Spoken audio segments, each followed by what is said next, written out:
ललित पाटील यांच्यावर मकोका लावण्याची प्रक्रिया जी आहे ती केलेली आहे, काय सांगणार? असं आहे की अशा प्रकारे ड्रग्सच्या संदर्भात जे लोक कुठल्या प्रकारचा व्यवहार करत असतील, त्याच्यामध्ये जे लोक इन्व्हॉल्ड असतील, जेवढे कडक कायदे आहेत ते सगळे कायदे त्यांच्यावर लावण्यात येतील. आपण ड्रग फ्री महाराष्ट्र हे अभियान सुरू केलं आहे. मोठ्या प्रमाणात प्रत्येक जिल्ह्यामध्ये आपण छापे टाकतो आणि एक मोठी लढाई लढावी लागणार आहे. पण ही राष्ट्रीय स्तरावर देखील आता आपण लढणं सुरू केलं आहे. आणि आपण बघितलं असेल की जेव्हापासून आपण हे सुरू केलं, मोठ्या प्रमाणात इंटरस्टेट मुवमेंट देखील आपण त्या ठिकाणी ट्रॅक करू शकलो. आणि जे लोक या ठिकाणी क्युरेटेड ड्रग्स तयार करत होते, जे लोक त्या ठिकाणी खोट्या ड्रग्सच्या फॅक्टऱ्या टाकून त्या ठिकाणी एक प्रकारे जहर लोकांना देत होते, अशा सगळ्या लोकांवर कारवाई सुरू झालेली आहे.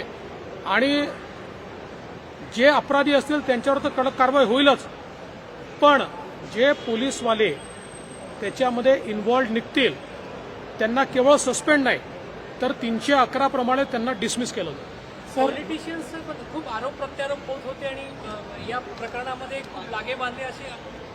माझं एक नेहमी मत आहे की कुठल्याही पुराव्याशिवाय अशा प्रकारे केलेले जे काही आरोप असतात, या आरोपांना काही तथ्य नसतं, अर्थ नसतो. अनेक वेळा ते घुमून फिरून आपल्यापर्यंतच परत येतात. जे ललित पाटीलच्या मामल्यामध्ये आपण बघितलं की कशा प्रकारे त्याला संरक्षण मिळालं, कोणी दिलं, हे सगळं आपण बघितलेलं आहे. त्यामुळे राजकीय नेत्यांनी अशा बाबतीमध्ये विनाकारण कोणावर आरोप करू नये. एल्विश यादव प्रकरणात मुख्यमंत्र्यांवर आरोप केला, त्यांच्या वर्षा बंगल्यावर तो जाऊन आला. आता तो मुंबईत लपलाय अशी पण एक. पहिली गोष्ट तर अशी आहे की मुख्यमंत्र्यांकडे जेव्हा गणेशोत्सव असतो त्यावेळेस वेगवेगळ्या प्रकारच्या सेलिब्रिटीज येत असतात. आता त्यावेळी एल्विश यादव हा कुठला तरी ते रिएलिटी शो जिंकलेला होता आणि त्याच्यामुळे एक सेलिब्रिटी होता. असे अनेक सेलिब्रिटी त्या ठिकाणी येऊन जातात.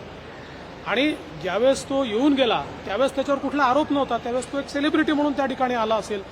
त्यामुळे आता त्याच्यावर आरोप आहे असं जर आपण त्याचा हिशोब करायला लागलो तर मग तर महाराष्ट्रातल्या अनेक पुढाऱ्यांना त्या ठिकाणी अडचणी होतील. त्यामुळे मला असं वाटतं की काही वाटलं की आपला मुख्यमंत्र्यांवर लावला आरोप, हे जे काही धंदे चाललेले आहेत, हे जे वैफल्यग्रस्त अशा प्रकारचे उबाठाचे लोक आहेत, हे अशा प्रकारचे धंदे करतात. हिंदी में भी एल्विश के ऊपर आरोप लग रहा है कि वो सीएम के यहाँ भी गए, सीएम के यहाँ भी गए. ऐसा है कि सीएम साहब के यहाँ जब भी गणेशोत्सव होता है तो वहाँ पर सेलिब्रिटीज जाते हैं, कई प्रकार के लोग, सारे वॉक ऑफ लाइफ के लोग वहाँ जाते हैं. एल्विश मेरे हिसाब से उस समय कोई रियलिटी शो वगैरह जीते थे तो उसका भी काफी नाम चल रहा था. तो कोई लेकर जाता है ऐसे समय तो थोड़ी ना कहा जाता है. उस समय थोड़ी उनके ऊपर कोई आरोप था, या उस समय कोई थोड़ी ये था कि भाई इस प्रकार के किसी पार्टी में वो है या उन्होंने कुछ किया है. तो मुझे लगता है कि इसमें सीएम साहब को घसीटना बिल्कुल गलत बात है. देखिए, किसी ने गलती की होगी वो सजा भुगते, पर सीएम साहब का क्या इसमें आरोप करना गलत बात. महायुतीच्या